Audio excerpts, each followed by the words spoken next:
So people have come back from a trip. Been gone about a week, and I'm still talking about equanimity. It's not something that you. It's something that you cultivate, and that it's actually a pretty lofty proposition, as they say.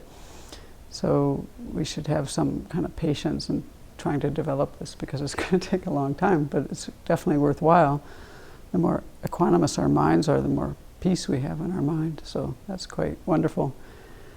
What I was thinking about most recently is, this verse about not clinging or having aversion to those near and far, and how that really points to our attachment and our anger. And of course, those really, when those are in the mind, our mind is not equanimous. But what really struck me this morning, I thought about this for quite a while, looking at my own experience, is how actually, I guess I would say, pride gets in the way. And I was thinking about it in this way. In particular, pride is something that doesn't allow us to see our own faults. And I'm quite aware now of, I make mistakes all day long.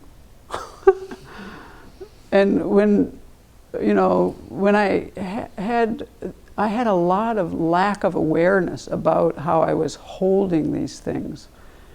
How I would look at my experience, I would say more in my 30s. And well, actually, until I moved here, I was 50 when I moved here. So until I was 50, let's put it that way, I can say clearly. So seeing how pride gets in the way, it gets in the way partly of our equanimity, is because, one, we're not seeing things clearly. We're actually not seeing our own faults. And that can lead to this kind of, maybe it's not a full-blown thing, but it's a kind of a mind of a little bit of self-righteousness, I would say. So, and then what happens when you're thinking about another person is, instead of having an equanimous mind, which is a mind that's actually quite caring about another person, you're really, you have like an open-hearted concern for another person, you actually might have pity.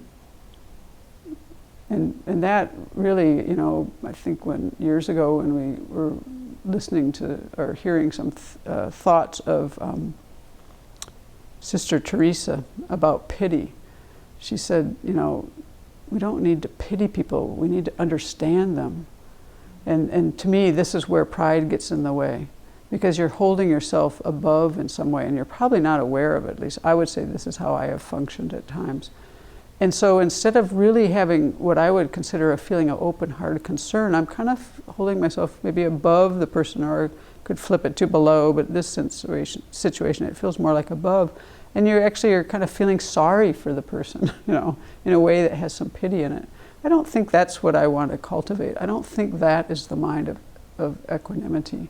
And I think that these subtle things where pride gets in our way and makes us blind, I think maybe that's what's going on there. So, to become aware of that is quite wonderful, really, and allows us to shed something which is just kind of this extra baggage that we're carrying, and then we have more opportunity to have a heart that is really open to another being.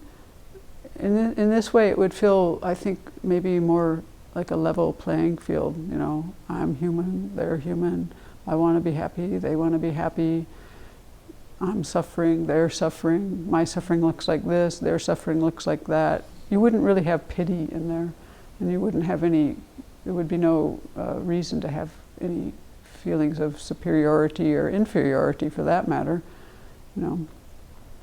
So I think, this is maybe one thing to consider looking at, and helping us to free ourselves from the various afflictions that derail us from some of our aspirations.